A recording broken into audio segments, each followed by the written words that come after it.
let's jump around to a few other things around the league. We, of course, spent plenty of time this week about Saleh getting chopped with the Jets. So today everybody was back at work. Jeff Ulbrich, now the interim head coach. They did make a little bit of a change in the coaching staff. So Nathaniel Hackett was the offensive coordinator, although technically he still is the offensive coordinator. But the bad news for Nate is he's basically been chopped. He's not going to be calling the plays anymore. Instead, it's going to be Todd Downing, who's going to be calling the plays. Now, we always love this, Scotty. Here's this Ulbrich, who's now been thrown into the fire as the Jet new head coach, where he's got to tell everybody he's made a change, but still lather up the guy that he took all the responsibility for. So Hackett's done such a great job, but I'm going to chop him from all his responsibilities. Right. Here's Ulbrich.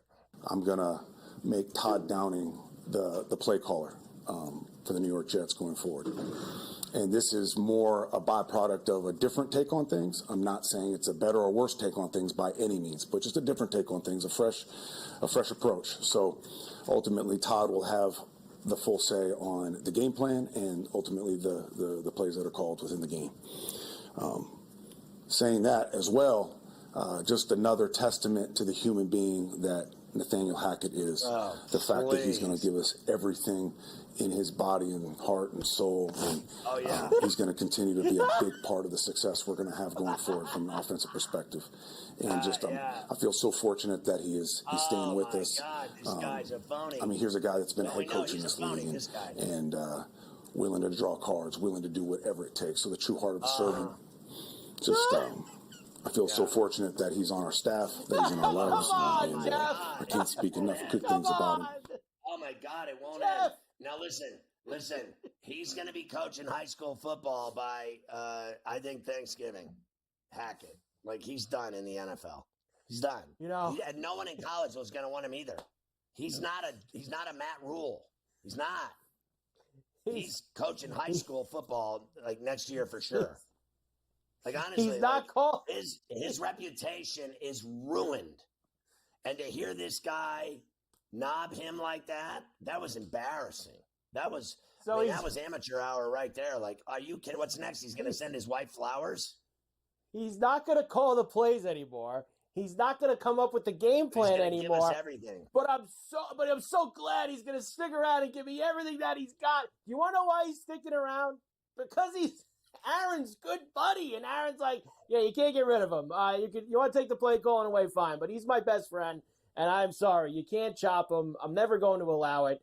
Oh my God, that was painful from Ulbrich there. Just please, you would have been better off. I would have had more respect for him. Just chop him, Scotty. Chop him out and say, this guy's done. He's part of the problem. Get him out of here. I'm so grateful he's going to hang around the building. God. Here's another. I'm surprised Woody didn't do it. Honestly, to be honest, why not get rid of both of them? They're both, tied at the hip, and I thought that they both did a bad job.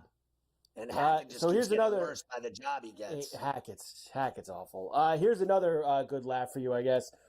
We know the kind of problems the Bills had on Sunday at the end of that game in Houston. Sean McDermott told us early in the week that it's all on him. He takes all the responsibility. Here he is yesterday, trying to basically tell how everybody's got to be on the same page. Everybody in the meetings, we got to make sure that we dot our I's and we cross our T's every single week. And here he is trying to explain all of that to us. And we do it if we need position groups meeting together versus just, you can be the way it is in football. You have different meeting rooms, O-line, running backs, D-line, linebackers. Well, sometimes what's going on in this campfire over here, and it's said one way, it may be being said differently in this campfire over here. So we need to sit around the campfire a little bit more together sometimes so that we're all singing, the song the right way. So it's kind of a weird analogy, I guess, but that's honestly that's how I see it. Oh my God! Like this guy, what? I need a drink. Honestly, what is happening? In the world we were doing great. What is he talking about? I mean, we really lost. We lost. I think the wheel fell off the axle.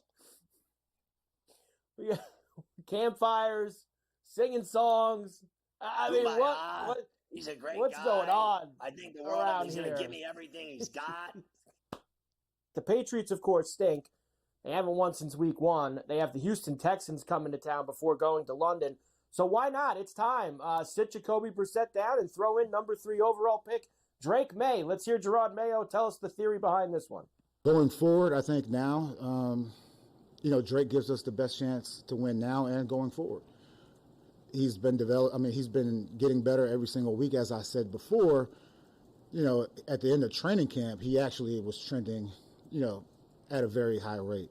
And that has continued through the early part of the season. And so, it was solely my decision to make this choice. I had a conversation one-on-one with Jacoby. I had a conversation with Drake.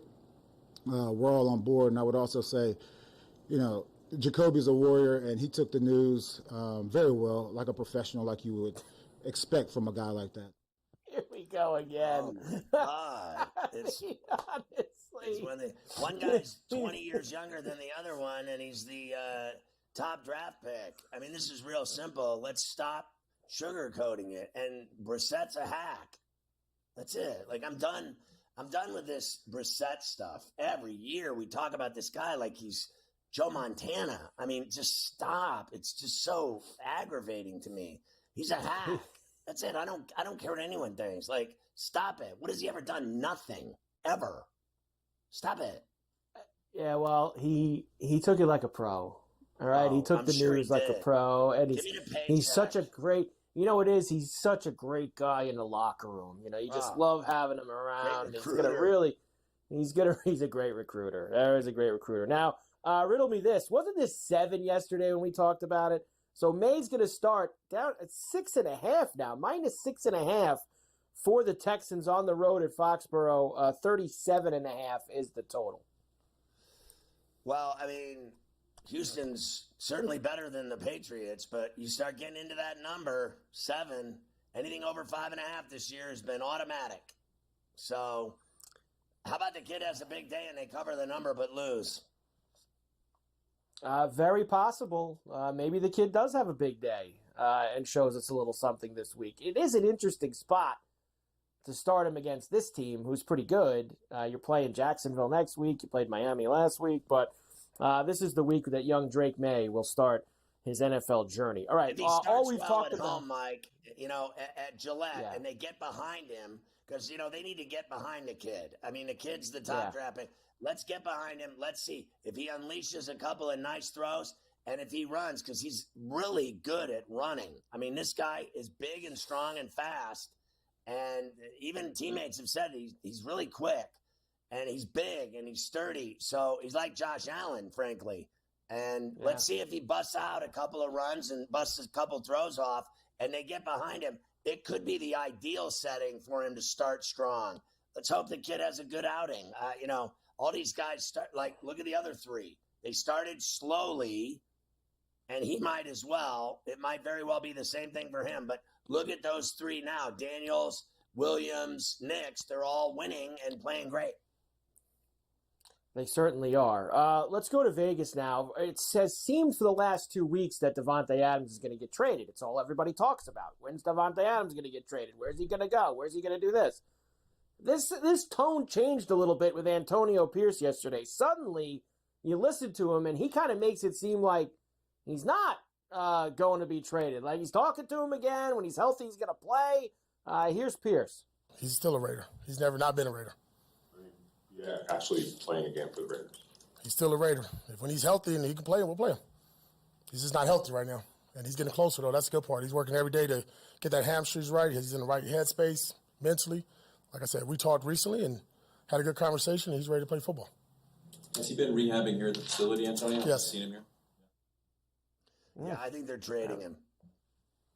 I think so, too. I guess a little gamesmanship from him there. Now, I know that some things have changed with his preferred destinations, right? I mean, he got to see the Jets firing Salah. I know that really it's Rodgers. With where this guy wants to go, about. Shangri-La I agree. over here. What is happening? And Carr's hurt, so he probably doesn't want to go there anymore and have Spencer Rattler throwing him the ball. So Maybe that's changed things to where it's not as going to happen as soon as Carr's everybody gonna be thinks back that in it is. 3 weeks. I don't believe that. I don't believe that he's not. Oh, don't trade me now. The guy went down with an oblique, so I don't want to play there. It's 3 weeks. He'll be back, and he'll be running the Saints as sure as I'm sitting here. And then Pittsburgh really needs him. I mean, they have nothing. Right. I mean, they have nothing. I look at teams. Your team needs him. Yeah. The Bills need him. I'm looking at teams that actually need to make this move instead of caring about what this guy wants besides his Taco Bell commercials. I don't care what he wants. He's a commodity. That's what this is. This is a business. This isn't about like, oh, we don't want to upset him, his feelings. He's a superstar, so we got to bend over for him. You know, my ass with that theory. Like, the best GM, like I think the guy that does the best deals in the NFL has been Roseman, right? And I think he does whatever he wants. There's no feelings involved here. This is business. So this is Saturday night in Cincinnati. Him and a few of the guys of the team are out at this restaurant. A couple of fans obviously come over. They want to take some pictures. They say hello to him. This one old lady came over, and maybe I'll send you the video. And she's like, "You're gonna lose. Who dat? You go, who dat, man?" And she's just giving him the business. And Lamar's just looking at her like, "You better stop talking." And sure enough, he drops one of his best games his best game of the season, beating the Bengals on Sunday. Here he is talking about it. Yeah, we were just sitting down. Well, it was supposed to be private for us. It was me, Eddie Jackson, Zay. We were just eating. And the guy who owned the restaurant just kept, like, letting people, oh, yeah, this person, like, I don't even almost curse. But, like, I don't know this lady, you know, but it was a black lady walked in. She was just, yeah, I'm a Louisville fan, but I'm a Cincinnati fan. She was nice. She was cool. And the other lady come in, and we're going to kick your ass. I'm like, I got mad. So I'm like, you know, she going to be the reason, like, you know, I end up winning. I wonder how she felt after that, though. Like, cause she probably seen it. Like, one of her grandsons or something probably showed it to her. But, yeah, just be a fan next time. Just let us play. Like, let the guys do the talking. Y'all just be the fans, though. Is that what the stiff arm was for? No, it wasn't for her. No, that was for us to win. Boy. He's great, isn't he? I mean, he's the best thing in the NFL, that guy right there. He really is. And I hate that he's on my rival. It makes me sick because he's the best thing going. He's the best thing in the NFL. That's why he's MVP right there. This guy is – he's got it all figured out, bro, this guy. And he's got 9 tutties and 1 pick. He's going to win. Literally, he's on his way to another MVP.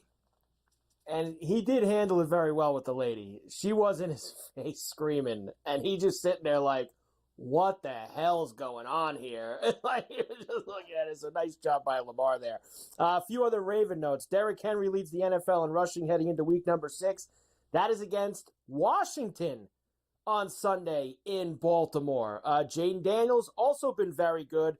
You sent me that thing. I mean, identical numbers with Robert Griffin when he was a rookie his year in Washington. Touchdowns, passing yards, rushing touchdowns, completion percentage. Everything almost identical. The good thing is here, they're not going to run him into the ground and wreck his career in 1 year like they did to Robert Griffin. 6.5 the Commanders are getting in Baltimore. 51.5 the healthy total. I mean, my God, that total is crazy, right? Look, I don't think that Washington – I think their luck runs out here, but that number is what I'm interested in. Like, so I think the Ravens are going to win the game. I think they're on a roll now. Once they started winning, they're going to keep winning. I think they'll win the North. I think the only problem they'll have is the Steelers. I think they'll destroy everyone else. The Steelers always seem to give them problems. I'm going to that game November 17th to see the Ravens at the Steelers. I look forward to it. But I think they'll win this game. But by 7, they got to win by a tutty. I don't know. The way I am not giving a guy like Daniels 7 points, 6.5, 7, in a big game, leaving that back door open, Led Zeppelin. I mean, backdoor man right here. This guy can score. He can run. He can sling it. He can throw it. He's got a thing going with McLaren. I'm telling you what, they are dangerous. I think this game is, right now to me, it's a field goal game. It's too many points. No one respects the Commanders, and they're 4-1. No one respects them. They win every week. I mean, they mean business. This kid is winning And you better watch out because he'll take your dinner too. He will absolutely take your dinner if you allow it. I'm looking forward to it. I think you're right. The number might be a little heavy, even though the Ravens are going to win that game. All right, we have a few other NFL things that we will do later on.